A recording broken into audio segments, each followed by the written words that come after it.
Good evening and welcome. Tonight we will be going over the history and geography of the city of Edinburgh in Scotland. Of course, it's the capital of Scotland, Edinburgh. Now, from what I've seen, the official city of Edinburgh is just like this area here. It doesn't spread all the way out to this area like it shows on the map here, but nevertheless, we will be talking about Edinburgh, just not all the way out past there. Edinburgh is located on the shores of the Firth of Forth, which is actually a fjord coming into Scotland here. I was going to say a bay, but it goes in quite a bit, doesn't it? It's a big old fjord. And Edinburgh's coast there centered on the port of Leith, which you'll see Leith mentioned. There's the Leith path, right? There's lots of Leith all throughout the city. But probably the most fascinating part of Edinburgh's geography is its volcanoes. Yes, Edinburgh was once upon a time volcanic. It's all extinct now. But there are 3 big hills in Edinburgh, and they're extinct volcanoes. The 2 most famous, the big one is Arthur's Seat, and then there's Castle Rock, which is famous because Edinburgh Castle is on top of it, which you saw in the intro. But we'll of course take a look at those on Google Earth. Edinburgh has a very long storied history, and it has an old city near Arthur's Seat and a new city. And both of those are actually UNESCO World Heritage Sites. So let me get my big old UNESCO book over here so we can read about the old city and the new, or towns, I should say, old town and new town of Edinburgh. Let me move my sticky note here. Oh, that was a nice sound. Old Town and New Town of Edinburgh in the United Kingdom. It's a lot to read here.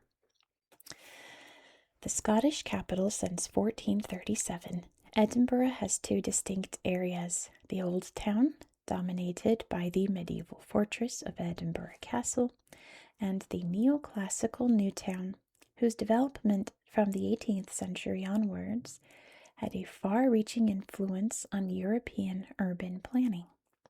The 2 areas are a remarkable blend of the urban phenomena of organic medieval growth and 18th and 19th century town planning.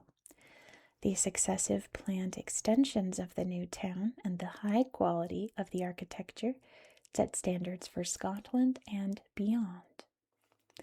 Edinburgh Castle was built in the 12th century on top of a crag and tail formation known as Castle Rock, and the main medieval high street stood on the ridge of the tail that ran down from the castle to the city walls. Other streets, called closes or wynds, I think, led off at right angles on either side. Regular wars with England meant that Edinburgh was well fortified, and that building was concentrated largely inside the walls. The pressure on space and the steep fall-off in land on either side of the hill led to the development of multi-story dwellings from the late medieval period onwards, with some streets effectively being built underground. By the 18th century, the town had become so crowded that the city authorities deemed it necessary to expand on the land to the north. A competition to design the new area was won in 1766 by 26-year-old local architect James Craig. His design for a formally organized grid of streets, considered to reflect the rational ideas of the Scottish Enlightenment in its order and its neoclassical styling, was so successful that it was subsequently greatly extended. Part of the extension was Charlotte Square, designed by Robert Adam. The linking of the old and new towns by road and bridge, and the construction of neoclassical buildings in both, such as Adam's design for the Old College of Edinburgh University, harmonized the two contrasting historic areas, giving the city its unique character. And here we can see Edinburgh Castle and, let's say, the eastern end of Newtown right here. Very neat. This will all come up in history. I probably should have saved this for when I was talking about history, because a lot of the things I was going to say was in that description. Oh well. So, speaking of history, there's been evidence of humans living here from about 8500 BCE, living up on those tall, I guess, rocks, worn down extinct volcanoes. But of course, there was a very large Celtic settlement here as well by the time the Romans arrived and attempted to divvy up Scotland, very unsuccessfully.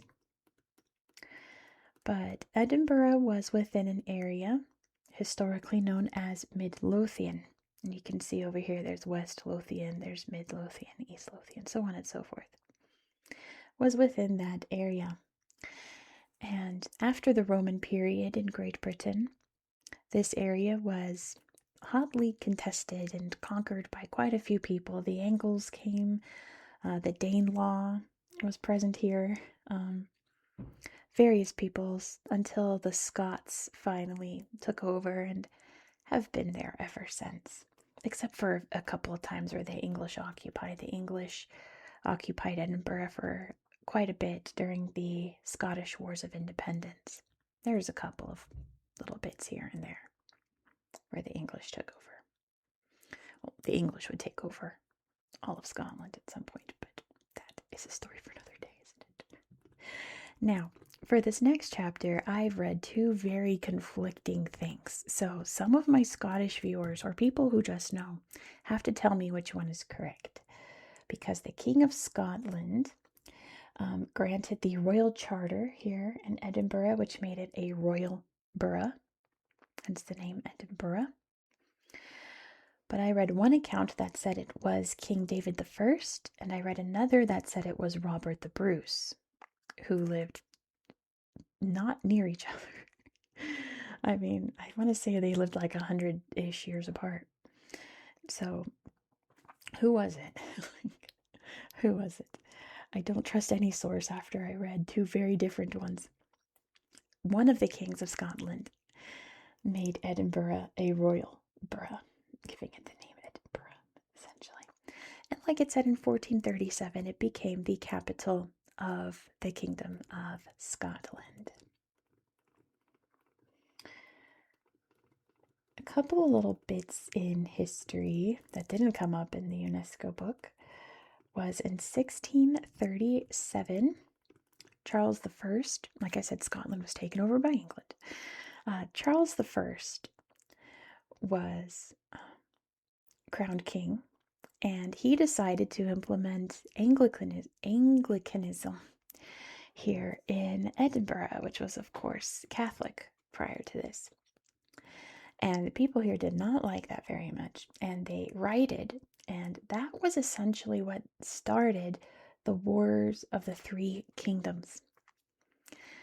Various conflicts that would end up with Charles I being beheaded and causing a whole civil war here in Great Britain. It started here in Edinburgh. The next period in Edinburgh's history was what was talked about in the UNESCO book. It would be the era of the Scottish Enlightenment and eventually into the Scottish Reformation period, where the city would grow and change. It had been kind of like sad prior to that, very like dumpy, very disease-ridden and dirty. And like it said, it was confined to the wall, so buildings were getting stacked up and up and up to the point where some buildings were like 11 stories tall. So expansion occurred into what is now the new town, which isn't very new. It was built between 1767 and 1833, but newer than the old part, right?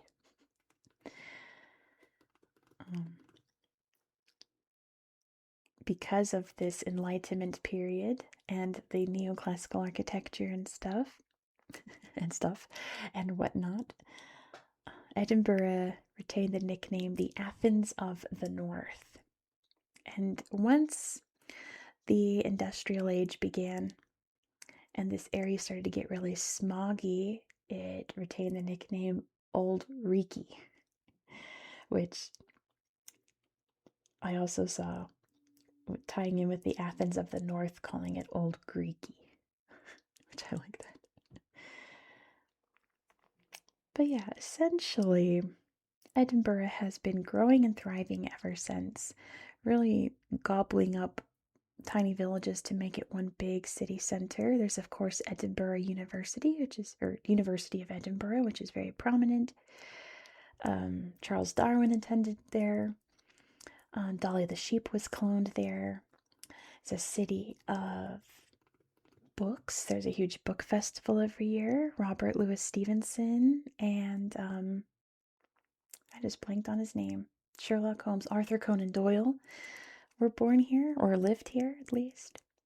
There's, of course, today there's the Edinburgh Festival, which spawned the Edinburgh Fringe Festival, the world's largest festival.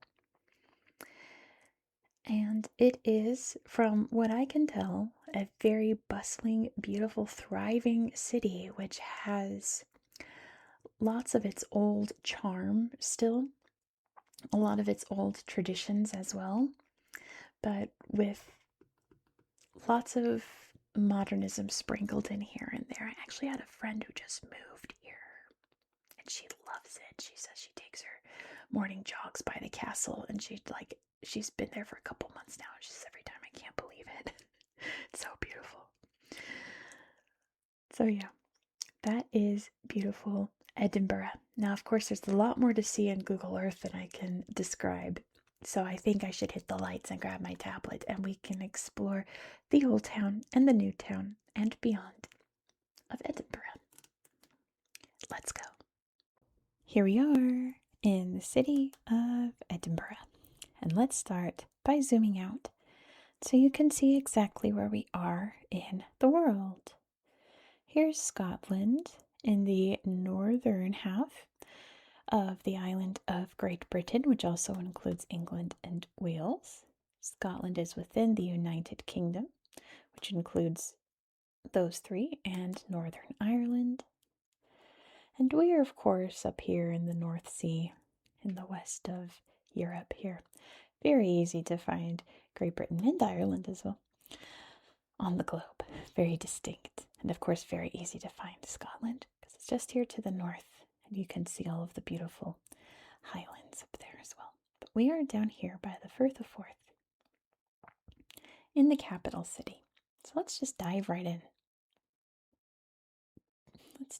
I guess Edinburgh Castle popped up first thing, so let's just start there. The most prominent landmark in the city, Edinburgh Castle. And it's gorgeous, as you can tell. Very bustling with tourists all the time. And very well preserved, I think. There's a cannon that shoots off at 1 o'clock every day here. Isn't that beautiful? That is pretty great. I guess that's the cannon. Yeah, it makes a nice little backdrop to the rest of the city here. Up on this big craggy hill here. That is good old Edinburgh Castle. Now, along here is the Royal Mile, you can see here, which I think is actually a little bit longer than a mile. But that is the road that really runs through the old town. And it's very British, as you can see, with the old phone boxes and these gorgeous buildings here.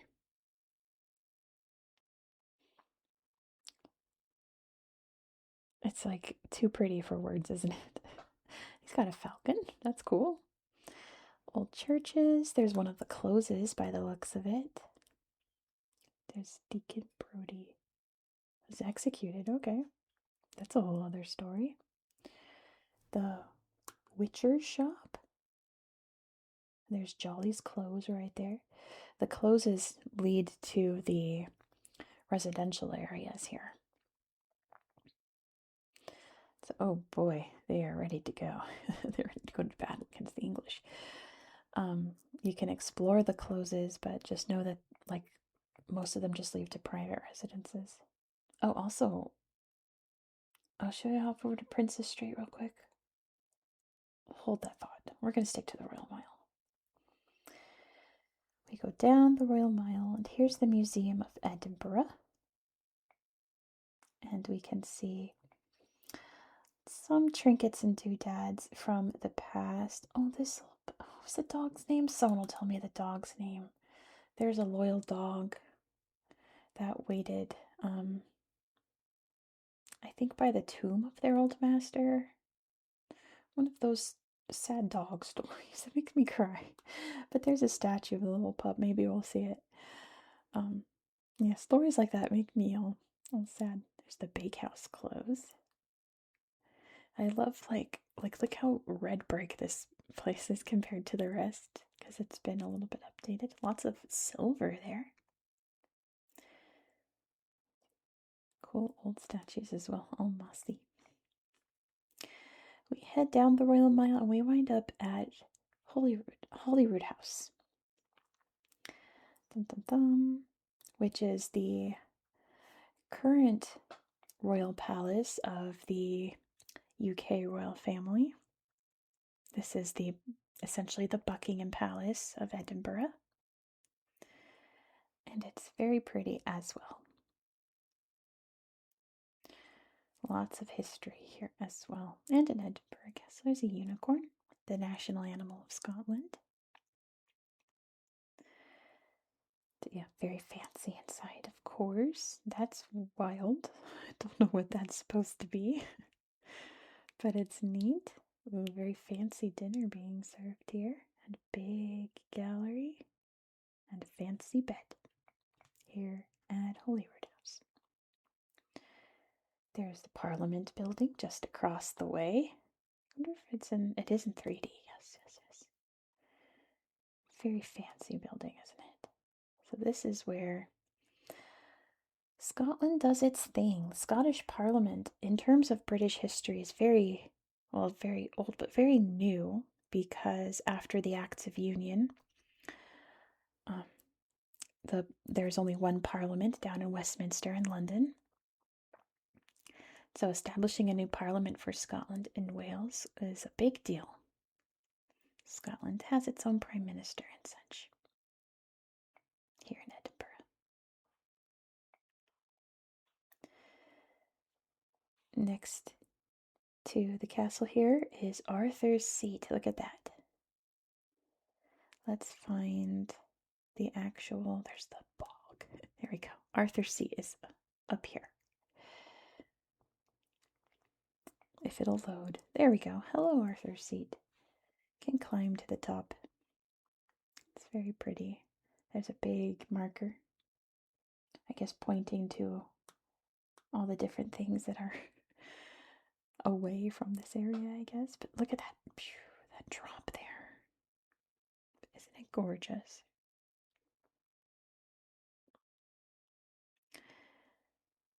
It's very pretty.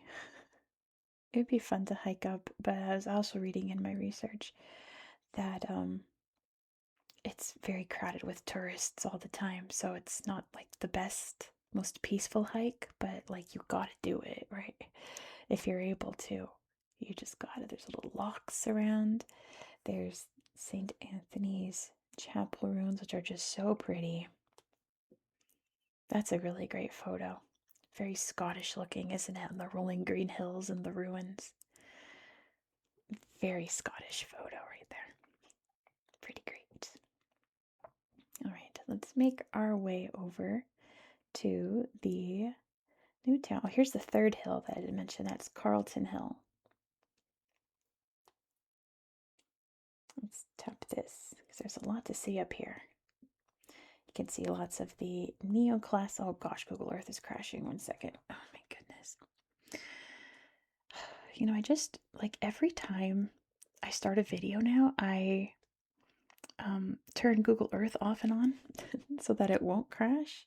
But apparently that doesn't work. So back to Carlton Hill. As you can see, lots of the neoclassical architecture here, big columns and friezes and all of that. Things that you'd find in Athens, you know.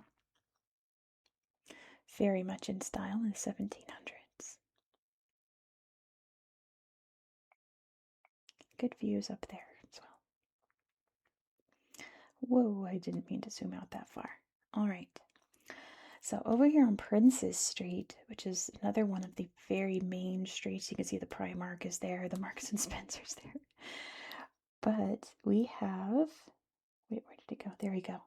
The Scott Monument for author Sir Walter Scott. It is the second largest monument to a writer in the world, after, of course, Jose Marti in Havana.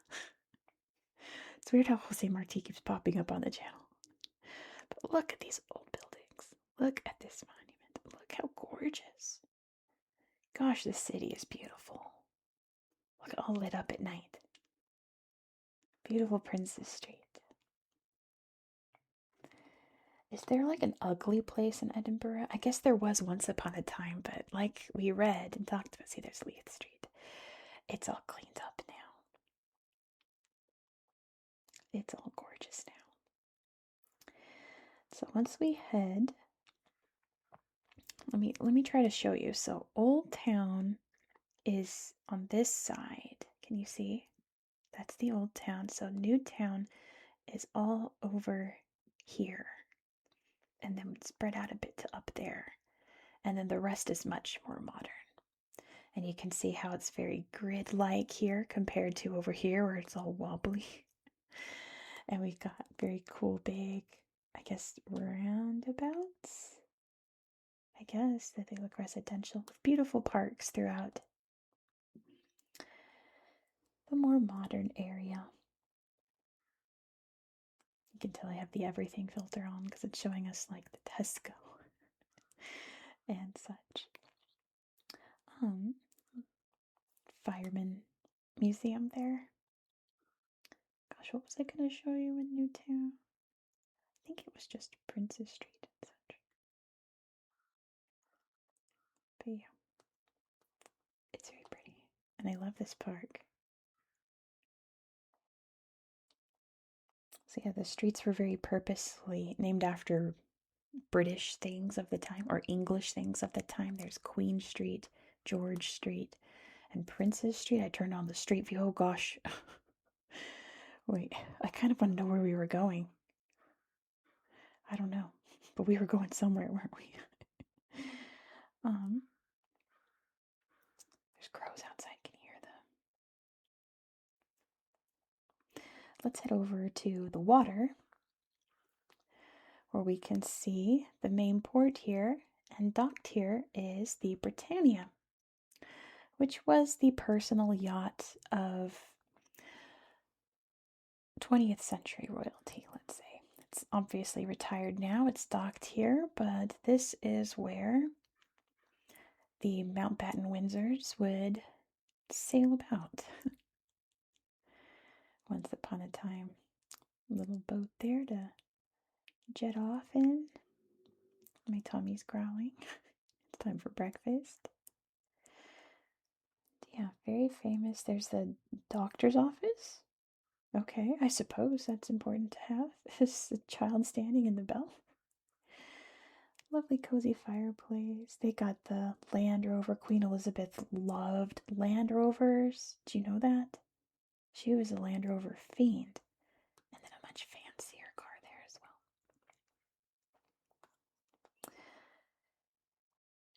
Gorgeous Edinburgh. Oh, you know what else I have to show you? Is the Edinburgh Zoo. Which normally I try not to show you the animals because I love animals. And I would talk forever about the animals This is home to the only koalas in Great Britain. This one's very tired. I think they sleep like 20 hours a day. But it is also home to a king penguin. I don't know if it's this king penguin. There's another picture. They got a panda too. Lucky, lucky.